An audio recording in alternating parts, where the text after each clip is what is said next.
sunu gan Moustapha Sarré salaamaaleykum. waaleykum salaam wa rahmatullah. ñu ngi nuyu laaj Ndiogou Diène Moustapha Sarré yow yaay secrétaire national maanaam ki ñu dénk wàllu formation ci PASTEF yaa jiite li ñu fay wax école du parti bokk kon ci bànqaas di gën a kawe ci parti bi ñu naan ko comité de pilotage jiite itam section communale bu PASTEF ca Mbao fii ci Ndakaaru. ndax njëkk bi mooy nu ngeen fanaane. waaw ñoo ngi sant yàlla bu baax alhamdulilah ànd ak sérénité nag ànd ak dal. li Ousmane Sonko wax démb njëkk avocat bi def conférence de presse laata loolu sëñ Abdou di sëriñam moom it def communiqué moom it guddi gi mu jël kàddu gi est-ce que ni ngeen ko defee noonu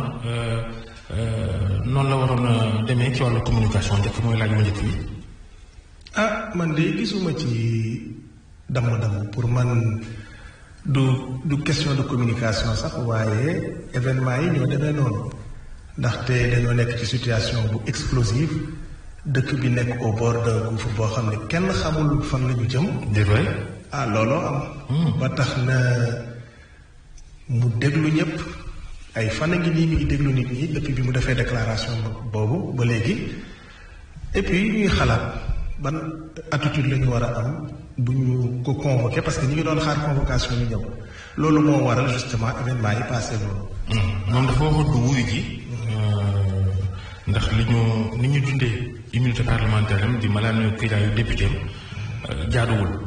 démb nag mën naa jàpp ne xëy na dafa taafantaloo tànki jàmm nit ñi jox rek ngir mën a wuyu ji am déet. xam naa ne yàgg nga suivre Ousmane depuis 2014 yaa ngi koy suivre. xam nga ni du koo xam ne day taafantaloo quoi que ce soit moom nit la koo xam ne ay conviction moo ko indi fii mu yegg si nii su fekkonte ni dafa newoon day dem ca départ ba la koy wax bu ma la waxee ni la ba tout récemment il n'était pas encore dans les dispositions d'y aller mais compte tenu de l'évolution des choses. ci la jëlee décision dem Ousmane ku ko xam ko ci ay conviction ku ko xam ko ci am fit am engagement donc du taafantaloo du communication. mais am na ay contradiction aussi ci discours am.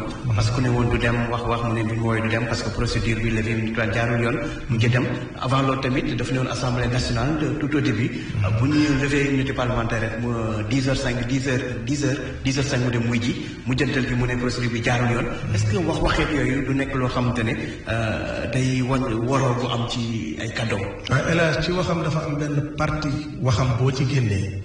maanaam benn expression boo génnee ci waxam mooy dafa ne bis bu ñu lallee sama mbalaanu kiirlaay te jaarale ko ci yoon bu ñu ma woowee 9h ma dem waaye ñépp gis nañu ni ñu dammee procédure bi def lu leen neex ci procédure bi ba lalli mbalaan moomu looloo tax nag mu ne man damaa jàpp ne ba léegi maa ngi ak sama mbalaanu kiirlaay waaye compte tenu de l'évolution de la situation ak lii nit ñi wax ak sénégalais yi dans leur écrasante majorité lii seen bëgg-bëgg ci la daal di jëlee décision démb ci guddi ne finalement dina dem wuyu ji. mais loo ci mën ci dégg itam wuyu ji moom moo gën a sedd ci moom sedd ci yéen du noona moo gën a sedd ci réew mi ndaxte jàmm amul lu ko gën ci àdduna du ci ñun rek waaye ci ñi taal bi tamit wuyu ji moom mooy gën ci ñoom. Sénégal gépp li ñu bëgg mooy yëf yi dal réew mi mënuñu ko bëgg a changer ba pare di ko changer ci fitna ñi nga xam ne nag ñoo taal bi ñoom ñoo am pour fay taal bi te yaakaar naa ni ñun ñëpp ku ci nekk gis nga ci sa bopp ci loolu mu wax ne day dina wuy ji. wan taal la taalu ko salon bi. taalu complot bi waaw. moom ci boppam démb yëkkati na tuuma teg ci njiitu réew mi ne Adji Sarr gisee naa Macky Sall loolu moom. benn waat du moom rek a ko wax ndaxte. am na Macky Sall sañ na ko. ndax Macky Sall. sañ na ko.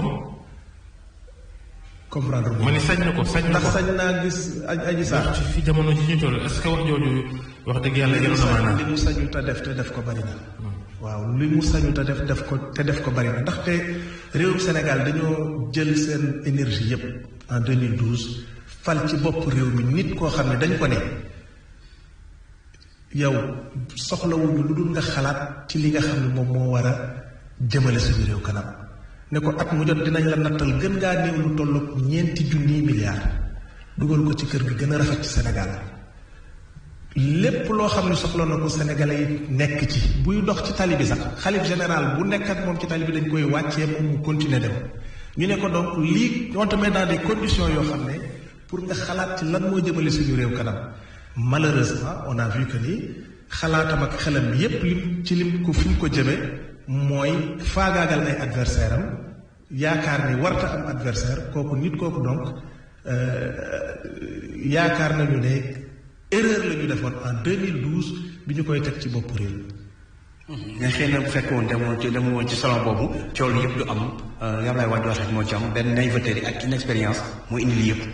Et là, je crois que ça c'est pas la bonne question. Naïveté, non, c'est pas la bonne question. La bonne question mooy li ma wax léegi mooy lan moo waral Macky Sall nanguwul a am adversaire. La bonne question est-ce que dañoo tere ku dem ci salon xam nga loolu loi terew ko loi terewul nit même su fekkee dara jotu la man mi macha allah alhamdulilah maa ngi sant yàlla bu baax yàlla sama santé gën a jëm kanam su ma neexee chaque semaine wala chaque jour ma dem ci salon de massage parce que loi terew ko. nga xëy na ci jiwu ko ci tamit. statut yi bokkul. waaw tamit ban salon tam lay di war a dem. ban salon bu am bu nekk boo xam ne ñëpp xam nañ ko am NINEA am registre de commerce. am ci loolu parce que kayit gi kayitu salon bi moom. dañuy coiffure ak soin de beauté waxul benn yoon massage a ngi ci xëy na yow da ngaa gisul kayit googu waaye massage a ngi ci. ginnaaw ba loolu weesoo il faut pas que aussi nit ñi di changer débat bi le débat aujourd'hui du faire le procès moral de Ousmane ndaxte même su fekkoonte ni nit ñi dañu bëgg a def le procès moral de Ousmane le rapport médical le disculpe totalement parce que il n'y a rien eu dans ce salon. weñ gaa nga bañee te ma ñaxante.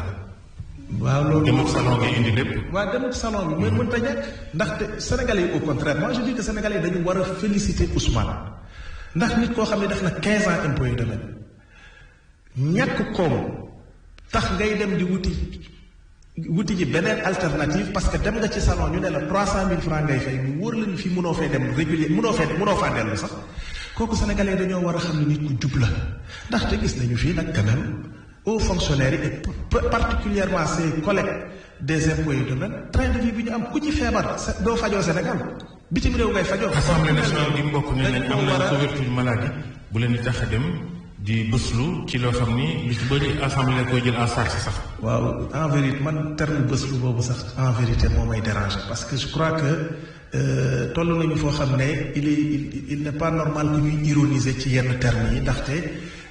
Sénégal dama ni on est au bord du gouffre bëslu du traduction normale massage mooy dàmp parce que boo nee bëslu rek day mel ni bànneex la doon demi wuti ji wala yu demee noonu en vérité c'est quelqu'un qui est malade bu dem pour ñu faj ko bañ na ko ba moom mooy indi produit yu boppam. Adji Sarr du fajkat de.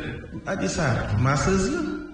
elle est masseuse salon bi mu nekk salon masseur la même su ko jàngul aussi bu ko jàngul ailleurs jàng na ko ci biir salon bi ndaw si nga xam ne mooy Ndeye Khady Ndiaye di patronam moo jàngal na ko nu ñuy massé te Ousmane bi mu fa demee première fois te Ndeye Khady Ndiaye massé ko gisoon nañ boppam ci massage boobu parce que sentiroon na soulagement après bi ñu ko massé donc pour dire simplement que nous sommes dans une situation très sérieuse loolu tamit Babacar laa koy waxal massage mooy dàmp ci wolof waaye du bës loolu bëgg naa vraiment ñu wax ci parce que day mel ni que dañuy ironiser alors que la situation est extrêmement grave dëkk bi fi mu toll nii temb li ñu gën a soxla. waaye démocratie may na tamit ñu bàyyi ku ne nga waxee. ni nga bëgg a waxee déedéet may démocratie mayul nit. ñu am lu bëgg a laaj. xam naa ne bés la dàmp moom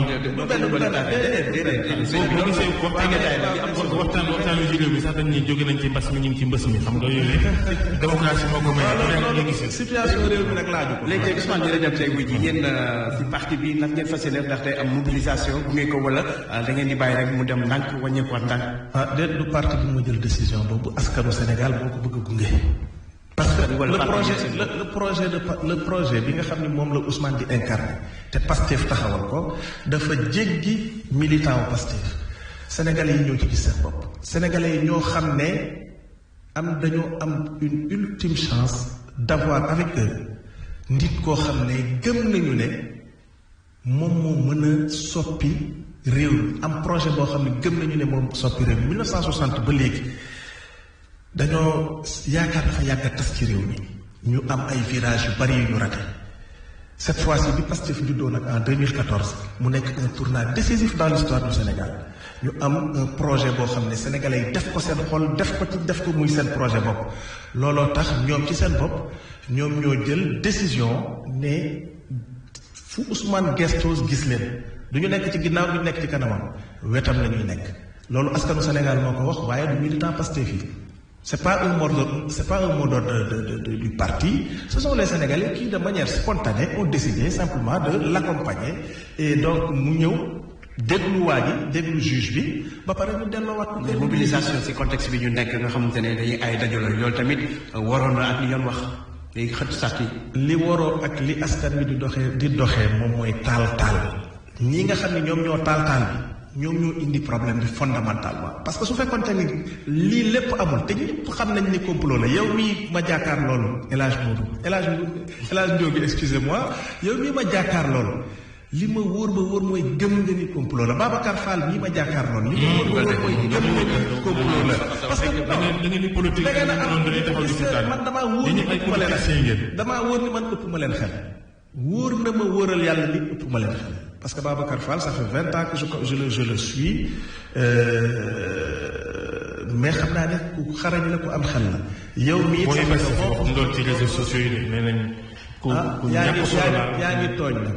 yaa ngi tooñ ndaxte boo waxee booy Pastef fi yaa ngi. yan booy la booy yi saagaate ñooñu ñu. waaw mais loolu nag laa bëgg a dindi nag parce que yow amuloo benn preuve ne ñi lay saaga ak ñi lay menacé c'est ay booy Pastef la. waaw kon xam nga Pastef am cofeel ci Pastef lañ bokk. ah mais est-ce que ñooñu am nañu cofeel ci Pastef lan moo la wóor ne am nañu cofeel ci Pastef. mosu leen taxaw ne bàyyi leen saaga yi.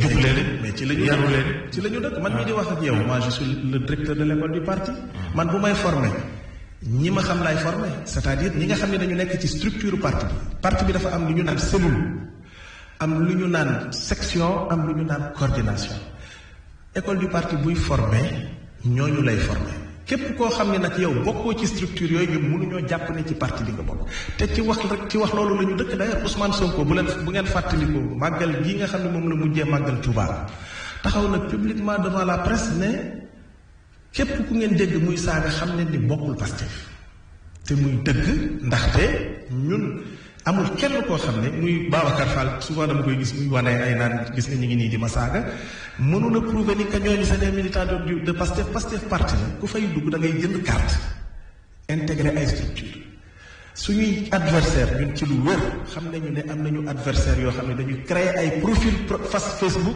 di saaga nit ñi di menacer ñu bëri ñu lay saaga Babacar Fall bëgg naa nga xam nag à partir de maintenant que ñooñu bokkuñu Pastef ce sont nos adversaires. est-ce que loolu kon waa APR ñuy saaga certainement waa APR ou bien d'autres personnes qui n'ont absolument rien à voir avec Pastef. bien sûr da ngeen cee bëgg a génn noonu rek satal seen bopp. mais ñun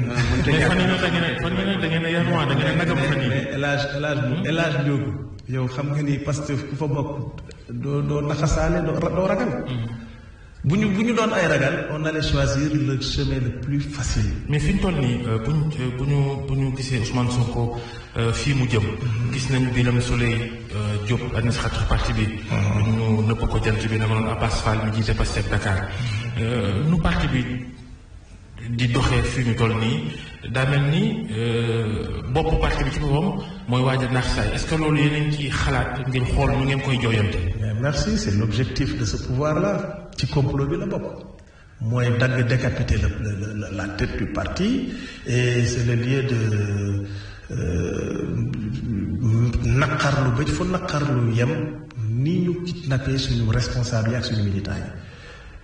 Birame Souleye Diop administrateur du parti Abass Fall Pastef Dakar est chargé de l'organisation également membre du bureau politique mais ñooñu dañ leen a kidnappé ba jusqu'à présent amul dara lu dëgër loo xam ne teg nañ ko ci taabal ci leen ñoom moom lañ leen di moom lañ leen di tuumaal gis nga réew mi moi j'ai mal quand je parle de ça parce que dafa am ay génération yu bari yu xeex yoo xam ne am ci ñu bari ñu ñàkk seen bakkan pour démocratie Sénégal nekk vitrine en Afrique malheureusement depuis 2012 ñii jël ko salfaañe ko sànni fële li war di instrumentaliser ay administration lu mel ni justice yaakaar nga ni mandat de dépôt wala retour parquet wala jàpp nit dans les liens de la détention loolu moo war a nekk lu normal exception la war a nekk dans un pays normal dans un état de droit nga dëkk ci réew dëkk ci ville ñu xam sa adresse xam sa liggéeyukaay musuloo def dara ñoom ñooñu ñëpp ku ci mës a dem police carte d'identité moo la fa mës a yóbbu wala ngay lijjanti ay nga am looy lijjanti mais ñoom ñëpp ñu jàpp leen mandat automatique le mandat de dépôt est automatique dans ce pays là loolu yëpp pour terroriser les hommes politiques waaye nag li ñu xamul mooy parti bu bees bii juddu di Pastef pour xoqatal leen kenn mënu Pastef dafa di parti boo xam ne ñi ko seet dañoo xool xalaat bu baax fa nu jëm choisir un chemin pas facile du tout soog ci engagé donc kenn mënu ñoo xoqatal kenn mënu ñoo nañu continuer man bu leen neexee ñu construire sax d'autres prisons. mais boo xoolee Ousmane Sonko ñaari kàddoom yi mujjee jël bu dee ca jamono jëlee ba assemblée bi sëgg ci yëf yi ak bu njëkk ba ci gendarme woote résistance dëgër taxaw jàmmaarloo bu démb bi nag moom da cee da ko xaw a yolomal kàddu yi tuuti. mais Babacar ba léegi bi ñu woote résistance. et la résistance à l'oppression est un principe constitutionnel loolu doo ko bañal ba démb ci guddi li mu mujjee wax c'est la résistance. loolu la mujjee wax Ousmane Sonko. mobilisation la. résistance il a parlé de la résistance à l'oppression xëy na da nga ko doon déglu xam naa ni di naanaale café ak ataaya mais boo ko déglu woon attentivement di nga dégg ne que la résistance à l'oppression ci kanam la ko teg mobilisation ci kanam la ko teg kon kooku yaakaar naa ni nguur a wax ban fànn parce que tamit nguur tamit du seetaan ni ñuy salfaañi réew mi ci wàllum karange réew mi day taxaw tamit jàmmalam ñu bëgg na sax réew mi du point de vue des hommes justes la résistance du salfaañi réew la résistance moom mooy bañ ñu lay noot te loolu yaakaar naa ni yow le citoyen munoo ko bañ yow tamit ndax tey jii nii bu la nit doon jéem a opprimer wala nguur di la jéem a opprimer mais le seul choix que tu as moom mooy résister te du sax c'est même pas un droit c'est une obligation li ñu wutaleeg bàyyi ma yi mooy loolu bàyyi ma mun nga jël sa xar denc ko fu la neex lu la neex nga def ci bu la neexee nga rendi et cetera moom day toog rek di la xaar mais nit nag mi yàlla sàkk yàlla daf ko ni bis boo nekkee ci situation d'oppression da nga am devoir jóg fippu loolu nag moo indi àddina bi fii ñu toll nii. ba démocratie am. léegi est-ce que dossier bi gën a compliqué bu ñu gisee Ousmane Sonko di attaqué magistrat yi Bassirou Gueye procureur Mamadou Seck mi ñu ko war a déglu tey ak doyen des juges Samba Sall. léeg-léeg mu laawaale Casamance est-ce que itam kàddu yi xawut a dëgër tuuti ak yenn piis yu muy piis ay Casamance ak ñoom seen yooyu yëpp est-ce que du jaxase carte gi itam. yow nag yaay jaxase question yi parce que sànq bi ngay wax ne nga dafa nooyal ba yàgg léegi nga naan dafa dëgëral moi je ne comprends pas ci ban position la ñu war a. non damaa mel ni yow rek ndax moom dafa ni massage 200 000 yow nga ni massage 300 000. mais sax dafa ni plus de 200 000 c'est près de 300 000. c'est 300 000 la gën a jege que 200 000 li mu waroon a fay li ma lay wax man lu leer la man donc pour dire simplement que moom il ne s'est pas attaqué au magistrat il a parlé de la justice. ñun ñii ñëpp sénégalais yi. comment ça si il a parlé. wax ci bopp. yow nag déglu woo ko attentivement. non ndax ma ni il ne s'est pas attaqué au magistrat il a dit que ni ci biir ci justice bi am na ci magistrat yu valeureux. waaw ba pare nag ne justice ci boppam mooy poser problème au Sénégal te nous tous nous les Sénégalais nous le constatons c'est la justice qui pose problème dans ce pays là réew mu amul justice nag réew moomu mënta nekk ci jàmm. léegi ci kanam 9h la war a wuy ji mën ngeen wax ngeen koy doxalee day dox wala day jël wota. non te doxee kër góor gi ba tribunal. da ngeen koy da def ngir daan topp ko. askanu Sénégal wax naa ko sànq moom moo jël décision askanu Sénégal moo ne daf ko bëgg a gunge loolu nee naa la le projet dépasse Pastef Ousmane na parti ngeen ko mën a organiser ba du fitna. mais ñun du ñu nitu fitna. Pastef depuis 2014. waxuñu loolu de ba ngeen organiser canaliser yëf yi. c'est à l'état d'organiser. parce que état moom moo war a encadrer organiser loolu ñun dañuy fay suñu lempo pour loolu. du ma terminer nag te ñaawlu ma jàpp ñu jàpp suñu jigéen ñi ak suñu militants yi. ñu nga ca police jàpp leen di leen retour de parquet à n'en plus finir ay jabaru jàmbur ñu am c'est bàyyi seeni doom seen kër lal matelas sax dañu leen di tere pour ñu indil leen matelas. terrorisme bi d'état bi nag dafa war a jeex. Amnesty International ñaawlu na ko. non terrorisme bi war na jeex te ñun ñëpp nous sommes interpellés te góor ñi nag foofu laay terminer nous sommes tous en sursis. jigéen ju ko neex mën ngaa jóg ne Babacar Fall yi daf ma doon jéem a siif li ñuy njëkk a def mooy jàpp la dugal la ci kase balaa ñooy xool ndax dëgg la. moo tax toog ci kër ga il faut pas non mais ñëpp mënuñoo toog ci kër ga. il faut que nga génn il faut nga doxi say soxla nous sommes tous en sursis góor ñi nga xam ne dama leen di dégg ñuy défendre il faut qu'ils sachent que ils sont en sursis. ce pays là nag on ne doit pas le gérer comme ça. maa ngi leen di gërëm di leen sant. jërëjëf Moustapha Sarré bu Pastef jërëjëf Falaye Ndiogou Diène ziara Soumbène Thioub.